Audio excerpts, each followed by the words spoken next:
Okay, so now we're going to begin a new chapter, and this is chapter 6, and it is the chapter on the Laplace transform. This is going to be one of the last few topics of the semester, and before we begin talking about the Laplace transform, we have to first review some concepts from Calculus 2, the concept of improper Riemann integrals. So, as a review, suppose that you have a function that is defined on an unbounded interval like that one, from a to infinity. And suppose that the integral over any finite interval, closed bounded interval like that, from a to another number that is bigger than that one. Suppose that an integral exists from little a to capital A for every capital A bigger than little a. If you can find those integrals, and when you take the limit as the upper limit, which is a capital A, goes to infinity, if that limit exists, then you say that the integral from a to infinity also exists. Okay, the integral from a to infinity is then defined to be the limit as of the limit of the integral from little a to capital A of f as capital A goes to infinity.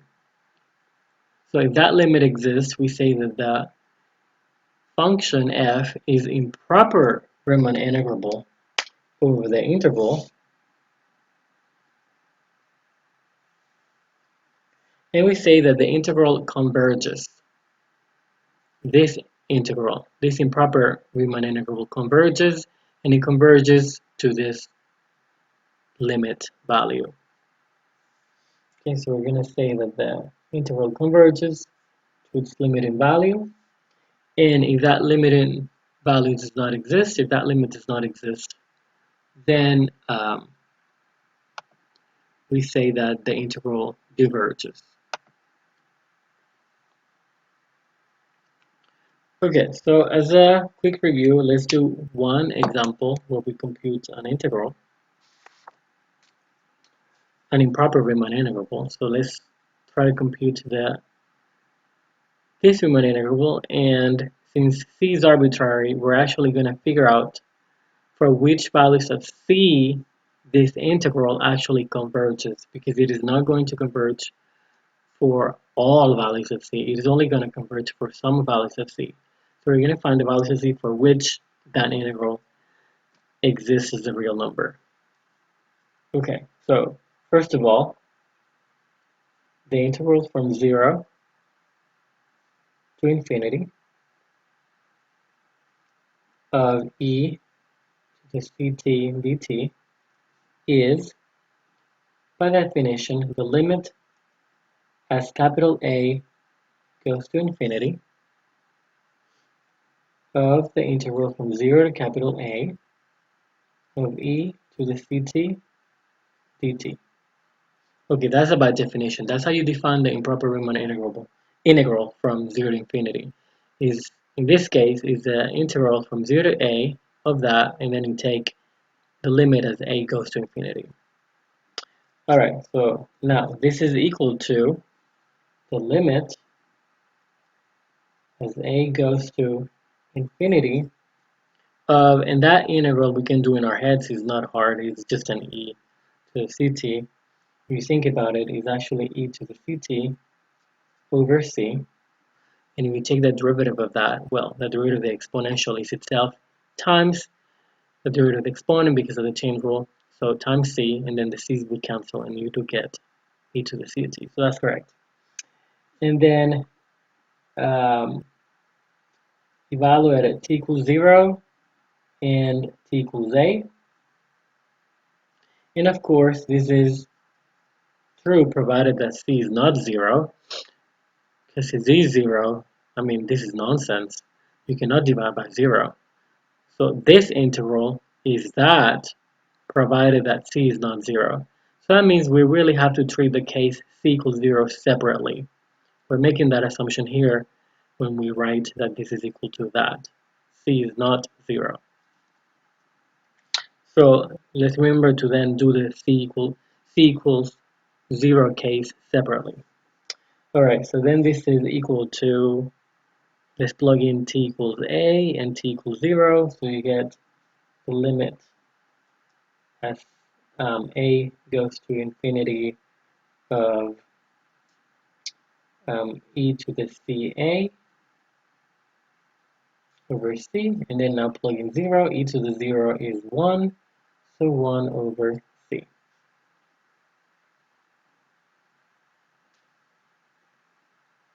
So that is that. Okay, now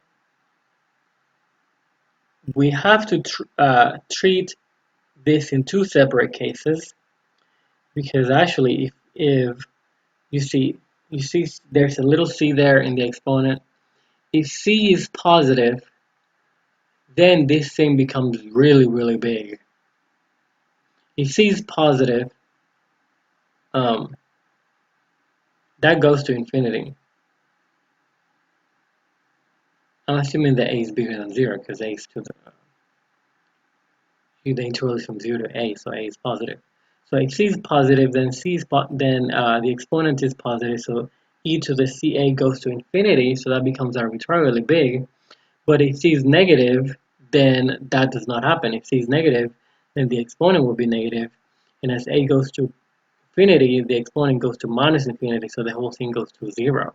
So actually then it depends, this limit depends on whether c is positive or negative. You cannot just write one single answer. It depends on what c is. So that means we need to do these separately. So we're going to write case 1. Um, if c is positive, then this limit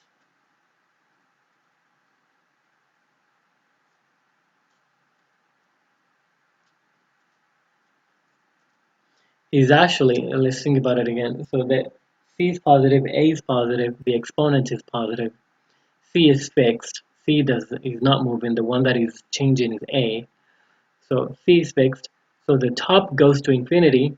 Infinity divided by a fixed positive number is going to be plus infinity, and plus infinity minus a fixed number is still going to be plus infinity. So this is plus infinity. Right, arbitrarily big numbers minus a fixed number, this is still going to become arbitrarily big. So this is going to be infinity. All right, now let's do case 2. If c is less than 0, then this limit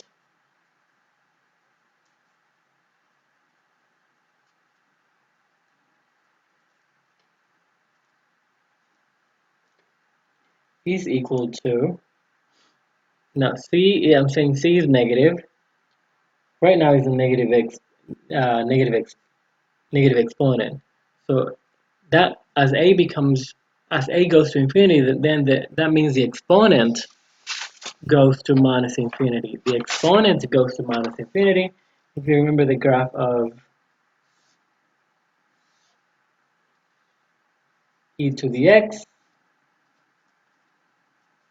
as x goes to minus infinity, e to the whatever that is going to minus infinity goes to 0. So that means as the x exponent becomes big and negative, these values go to 0. So that means this top goes to 0, the bottom is fixed, so the whole thing goes to 0. So then this goes to 0 minus 1 over c. Uh, this stays the same as a changes because it doesn't have any a. So that goes to 0 minus 1 over c, which is negative 1 over c.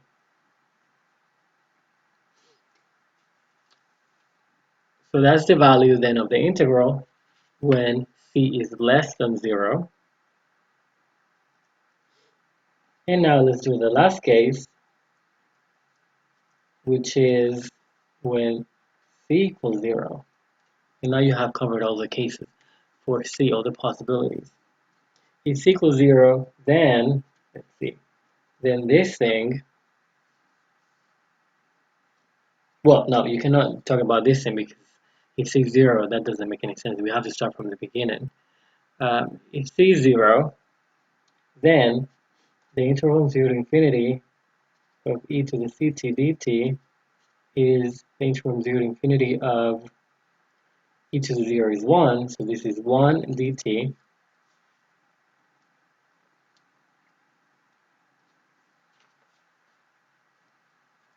which is the limit as a goes to infinity of the interval from 0 to a of 1 dt,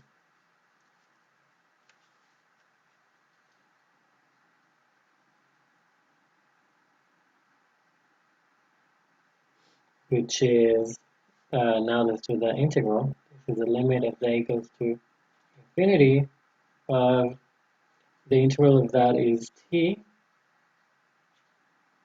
evaluated at a, and t evaluated at a. So this is the limit as a goes to infinity of a minus 0, which is just a, and the limit of that as a goes to infinity is infinity. So actually then, this shows that this integral right here is infinite if c is positive, is infinite if c is 0, and only converges when c is negative. This is the only case in which the integral converges. I'm going to box it up. The only case for which the integral converges or exists as a real number is when c is less than 0. And in that case, the value is this. So we're going to be using that later. The integral exists only when c is negative, and in that case, the value of the integral is negative 1 over c, which is a positive number because c is negative.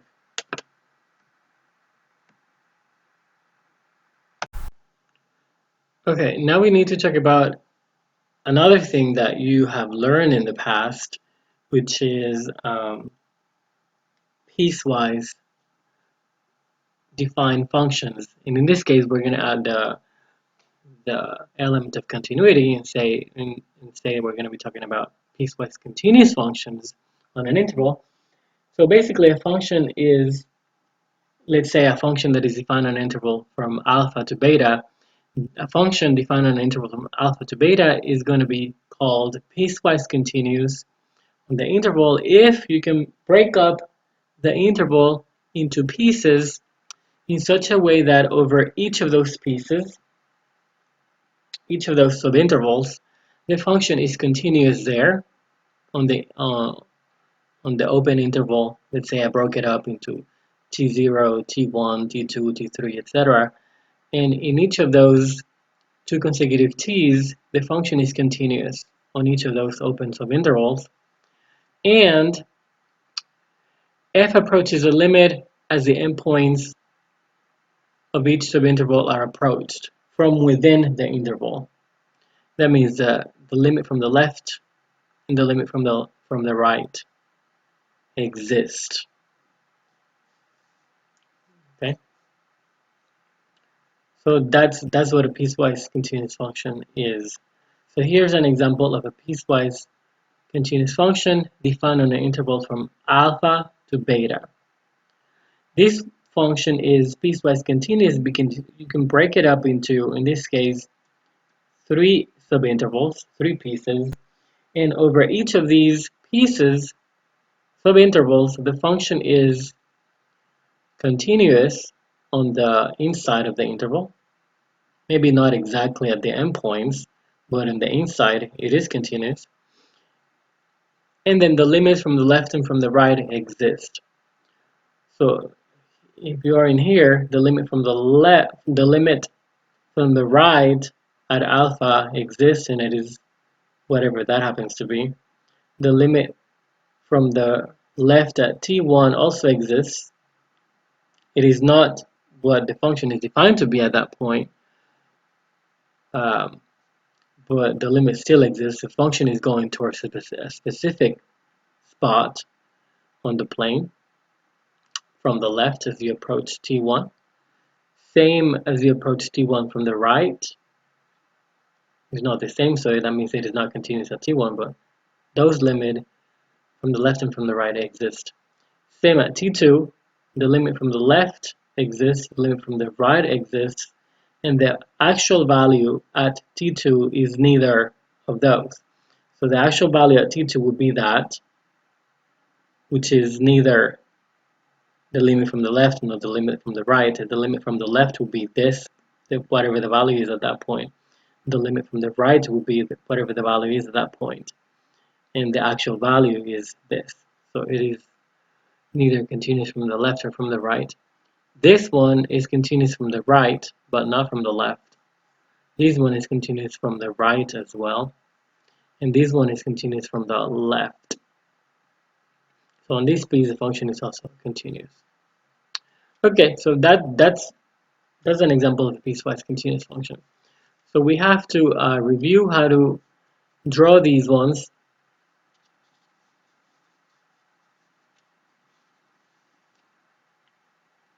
Okay, so suppose I have this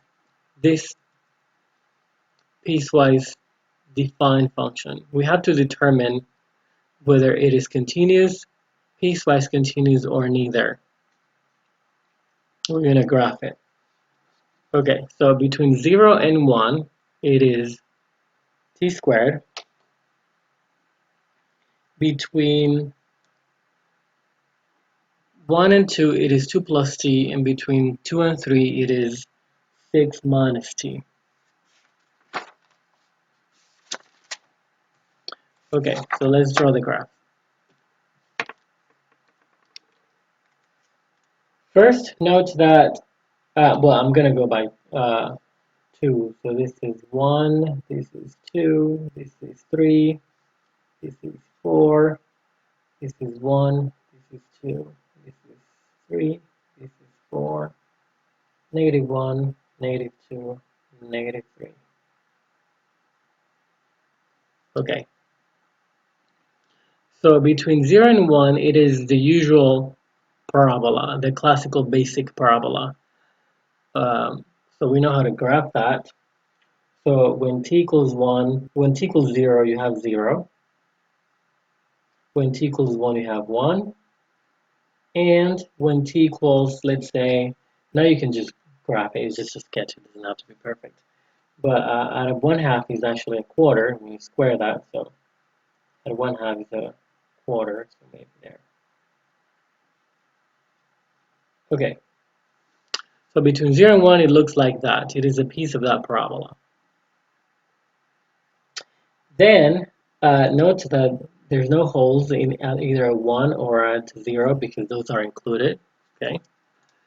Then, between 1 and 2, at t equals 1 is not going to be included, so we're going to draw a hole for that part.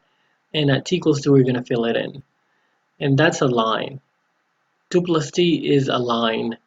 So let's draw that line. When t equals 1, if I were to include that point, when t equals 1, you will get 2 plus 1, which is 3. So you will get over 1, it should be 3, not included. And over 2, at t equals 2, when you plug in 2, you get 4 in that piece, so 4. So over 2, you get 4, and that one is included though, and that's a line. So you get that. And then, now let's do the last piece, between 2 and 3. That is also a line. 6 minus t is a linear polynomial, that's also a line. You don't include when t equals 2, but you do include when t equals 3. It's a segment, it's going to be a segment. So when you plug in 2 equals t equals 2, you get 4. So that's again that one right there. It's already filled in. If it wasn't, it would be hollow. And then when t equals 3, 6 minus 3 is 3, so you get this. So that's the segment for between 2 and 3. And the question is, that's the correct graph. Is that piecewise continuous? Or the question is that function continuous, piecewise continuous, or neither?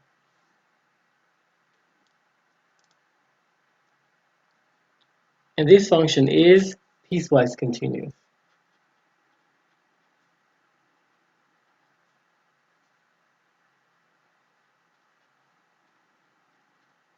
It is not continuous, obviously it's broken up there, but it is piecewise continuous.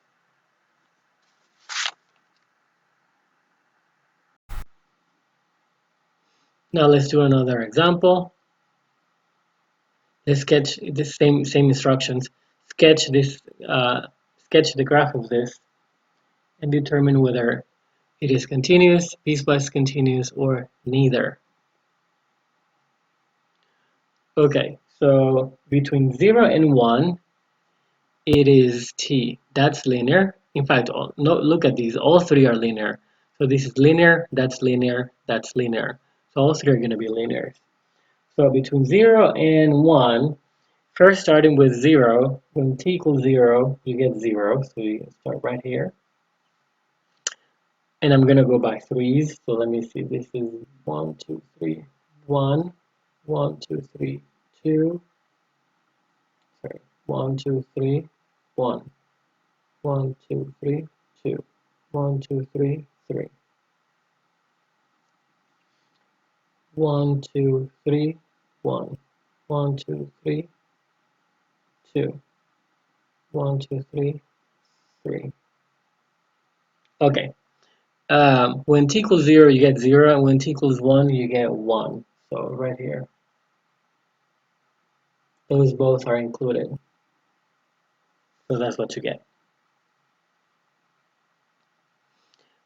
Now for the next piece, when t, that's again a segment of a line. When t equals 1, you plug in 1 there, you get 2. 3 minus 1 is 2. So when I plug in 1, I get 2. That one is not included, the second piece. And then when you plug in 2, you get 1. That one is included. All right. And then lastly, the last one is also a line. It is a constant, so that means it is going to be a horizontal line, but you can just still do the same that we've been doing. When you plug in t equals 2, you get 1. So hollow over there, but it's already filled in. And then when t equals 3, you get 1 again. So 1. So as you see, the horizontal line, 1. And that is the graph of that piecewise defined function. And question, is it continuous, piecewise continuous, or neither? It is piecewise continuous. You can see it is piecewise continuous. It is not continuous. It's broken up there.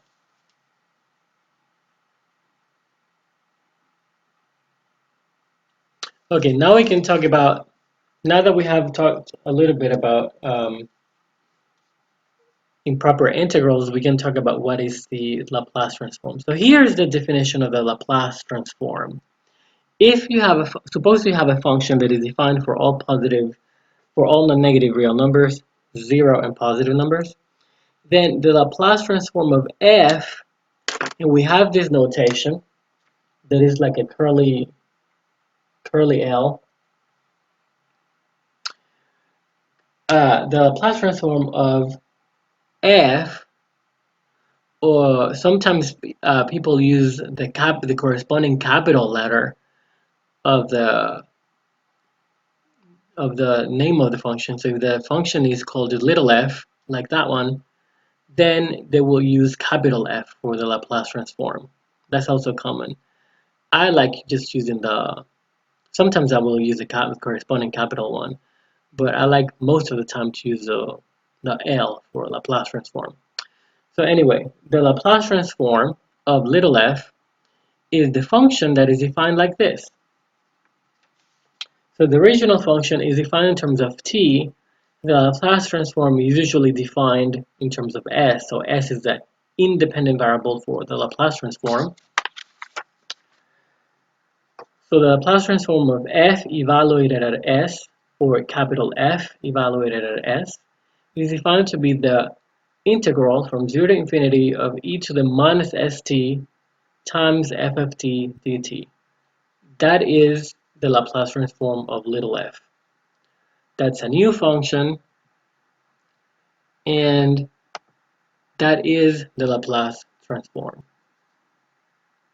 The integral from 0 to infinity of e to the minus st f of t dt. So we compute this thing, whatever that is, what we're going to get is an expression in terms of s, then that is the value at s. And the domain of this function is just a set of all values of little s for which the integral converges. Because for example, we saw already that for f being constant function 1, that does not always converge. So the domain is the set of all s for which that converges. Okay, so let's do our first example. Let's find the Laplace transform of the constant function 1 for t greater than or equal than 0. Okay, so the Laplace transform of 1 evaluated at s equals the integral from 0 to infinity of e to the minus st times f, but the function f is just 1, so times 1 dt, which is the integral from 0 to infinity of e to the minus st dt. Okay, now that is precisely the integral that we were supposed to figure out. Instead of, in the first example, we called it little c for the exponent, little ct. Now we're using negative st, so really the c and the negative st, then negative s are playing the same role. So this integral is actually then going to exist only when, in the other problem is when the c is less than 0. In this case is when the negative s is less than 0. Okay, so we're going to make a note of that in a minute. So this integral only exists when negative s is less than 0. And when it does, the value is going to be, see, for c is negative 1 over c. So in our case, it's going to be negative 1 over negative s. So negative 1 over negative s, which simplifies to 1 over s. And that, again, let's make a note of that when this happens. Where negative s is less than 0, or equivalently,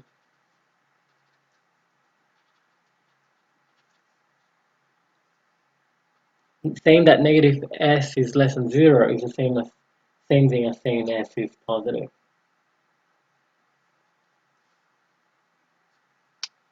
So the Laplace transform of 1, of the constant function 1, is 1 over s, where s is positive. Okay, now let's do a couple more examples of how to figure out Laplace transforms. So now let's find the Laplace transform of the exponential function e to the at. T is bigger than or equal to 0. Okay, so let's find out what this is. This is the Laplace transform of f evaluated at s This is equal to the integral, by definition, okay, the integral from 0 to infinity of e to the minus st f of t dt. That is just the definition of the Laplace transform. There, that's how it is defined. The integral from 0 to infinity of e to the minus st times f, where f is the function you're trying to find the Laplace transform of, so f of t. Now, plugging in what f is, this is e to the negative st, e to the at dt.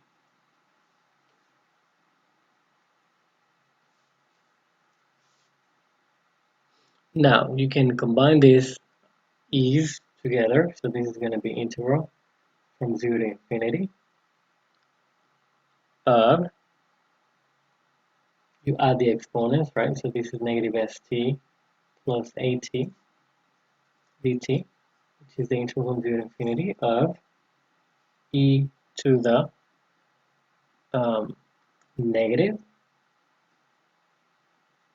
s minus a t dt. So I combine them, I pull out the t, and then I left a negative in there.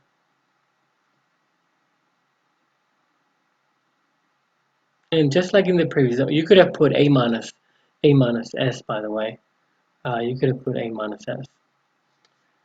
So this is, now just like in the previous one, this is negative 1 over negative s minus a,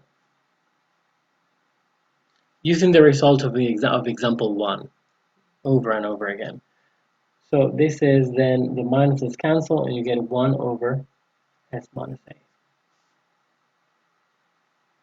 Where we know that this thing has to be positive, where s is bigger than a.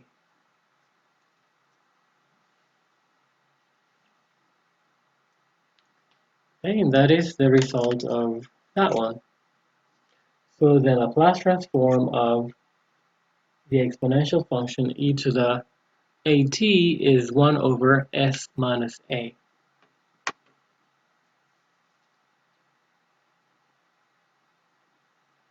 Okay, and one last more example. This one is the hardest one.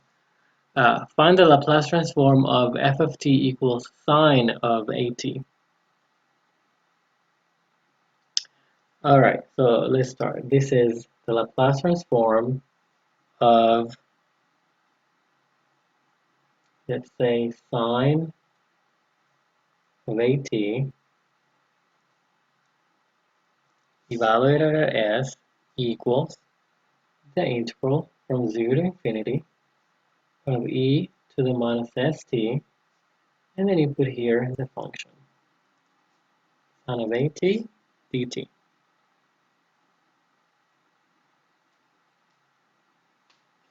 Okay, and this is the limit as a goes to infinity of the integral from 0 to a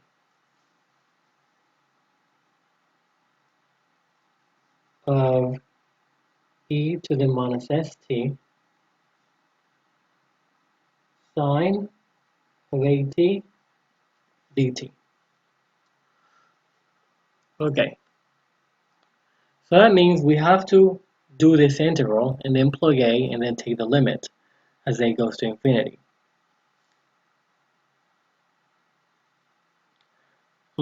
Okay, so we're going to do that integral. You can actually, I'm going to let you do that integral on your own. It takes integration by parts, which is calc 2. Alright, so I'm going to skip that, and I'm just going to tell you what it is. So the integral of e to the minus st sine of at dt, if you do integration by parts to this thing, you actually have to do it twice. that is a squared over a squared plus s squared bracket negative 1 over a e to the minus st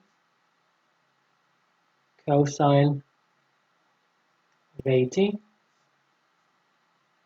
minus s over a squared e to the minus st sine of at bracket. Okay, that's just integration by parts twice, but that's a kind 2 problem, so you can do it. We're gonna concentrate on the DFQ part here. Okay, supposing that we have that, and let me box it up. Using this,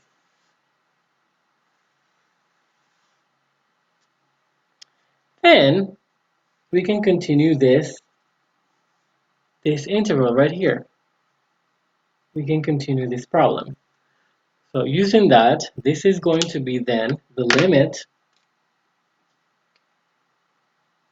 as a goes to infinity of, and now basically it's this, right? We have to plug in 0 and a to this thing. So I'm gonna write it like this. I'm gonna say bracket, and then I'm just gonna copy that again. A squared over a squared plus s squared. And then I'm gonna use the bracket. Negative 1 over, you can use the parentheses. Negative 1 over a e to the negative st cosine of at minus s over a squared e to the negative st sine of at. And now you plug in, you're going to plug in, remember, 0 and a.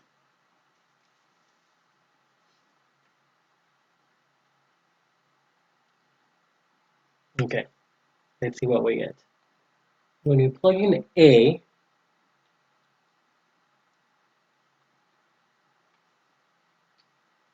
first of all, okay, this is a note, I'm going to plug in the a and the 0. But note that this is actually a constant that does not depend on capital A or t. So that means actually then I can take out this limit, this constant out of the limit because it is not affected as a goes to infinity. It is not affected at all. So you can pull that out of the limit and say that this is actually a squared over a squared plus s squared, and now times the limit. Okay, now let's plug in capital A. So this is going to be negative 1 over a e to the negative st, sorry, not t, a, cosine of little a capital A minus s over little a squared e to the negative s capital A sine of little a capital A.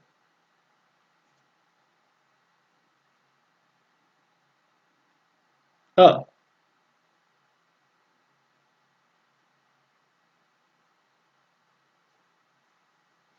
then minus,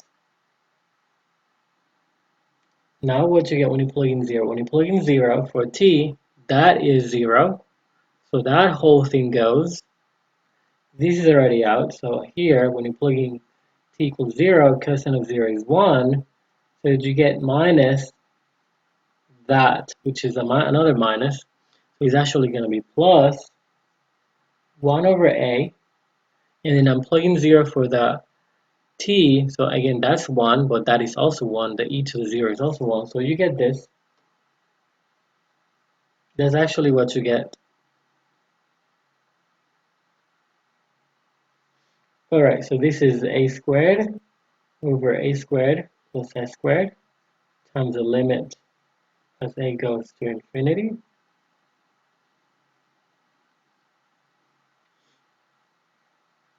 And now this is a negative exponent. I'm going to put it below. This is negative cosine of little a capital A, all that over a, that is on bottom, e to the s a. Okay, so I put that e that has negative exponent, put it below. And same thing with this. I'm going to do the same thing with this one. So this is minus s times sine of a, capital A, all that over a squared e to the sa plus 1 over a. Okay.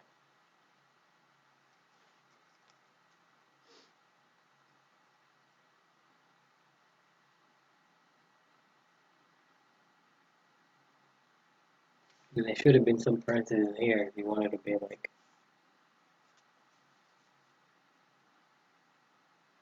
make sure, I mean, this is part of the limit. Okay. Now let's see. What happens now when you take the limit as a goes to infinity? Now let's take the limit at capital A goes to infinity. As capital A goes to infinity, uh, well, this, what is inside, goes to infinity as well, so assuming that a is positive. A could be, little a could be negative, but either way, this goes to either minus infinity or positive infinity. But it doesn't matter where it goes to, in fact, because cosine is always between -1 and 1, and the bottom is becoming really big.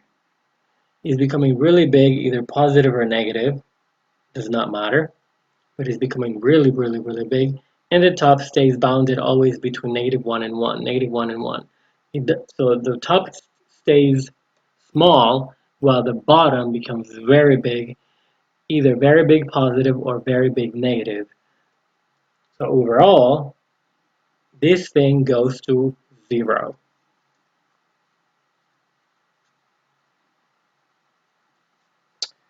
So overall, this thing goes to 0, that one.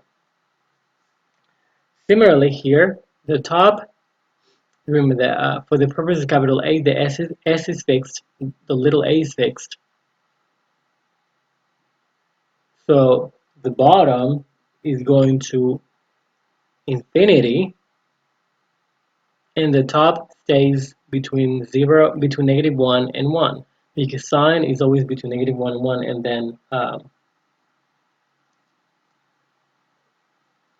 then times s, which is a fixed number, so between negative s and s. So the top is always stays relatively small, but the bottom becomes really, really, really big. So in the limit, that goes to 0. By the way, you could also separate this, and maybe that makes more sense to you. You could also separate it like this. You could say -1 over a times, for this one,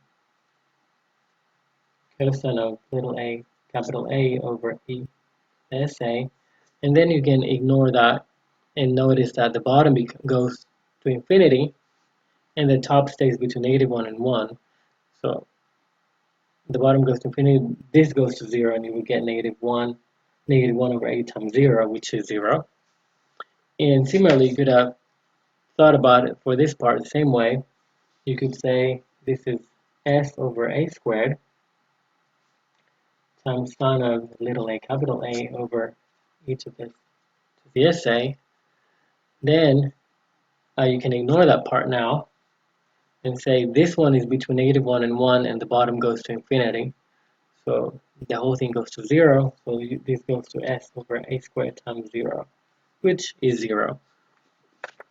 So either way, that also goes to 0, and then you have plus 1 over a. So you get a squared over a squared plus s squared times 1 over a. You can cancel an a and get that the final answer is a over a squared plus s squared. And that is the Laplace transform of sine of at. In particular, if a is 1, In particular, if a is 1, then this gives the Laplace transform of sine of t. It is 1 over 1 plus s squared, or 1 over s squared plus 1. Okay, either way, you don't have to memorize these things because normally on the test, I do give a formula sheet, which you're going to have on the test. When you take the test, you're going to have a formula sheet that tells you the Laplace transform of all the basic functions. Because doing this all the time is obviously very time consuming. But it tells you how to work out from the definition. And we will need to know what is the Laplace transform of a sine function, what is the Laplace transform of a cosine function, what is the Laplace transform of an exponential function. We will need to know all of these ones, but not by heart. You can look them up on a table that you will have. We will need to know all of them when solving the problems, but we can just look them up on the table. Okay.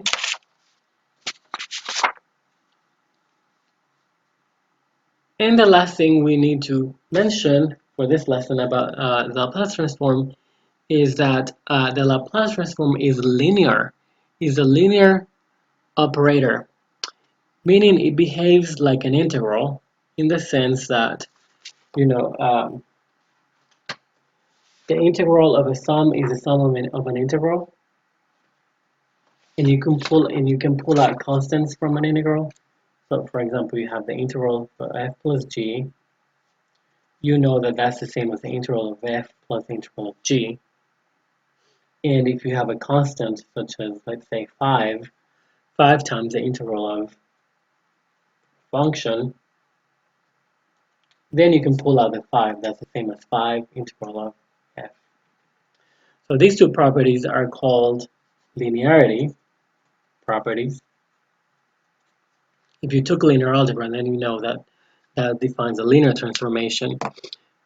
But the Laplace transform has the same properties. So that means the Laplace transform of a sum, I have it right there, of a sum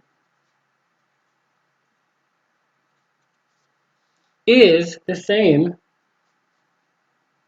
as the Laplace transform done individually.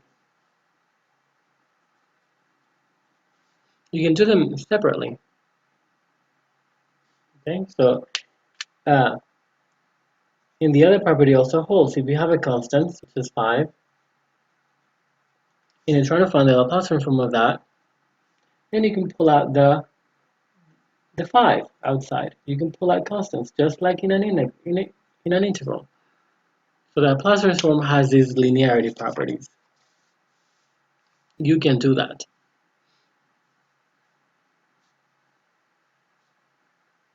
Okay? In the vocabulary of linear algebra, this means that the Laplace transform is a linear transformation or a linear operator.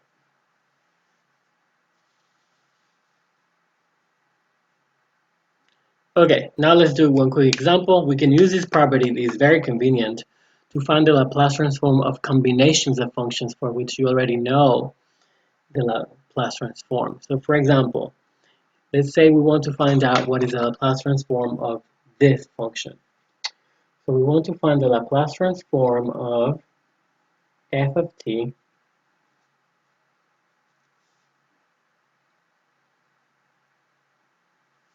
okay, where f is 5e to the negative 2t minus 3 sine of 4t.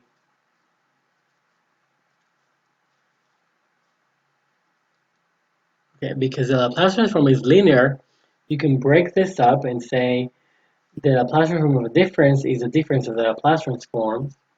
So this is the Laplace transform of 5e to the negative 2t minus the Laplace transform of 3 sine of 4t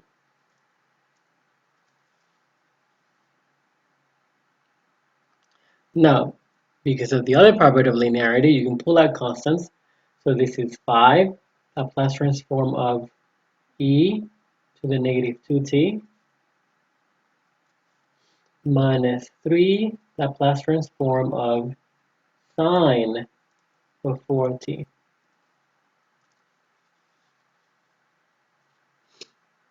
Okay, now we already did this one, so let's look it up. The Laplace transform of the exponential function, what was it? So we have the formula right here.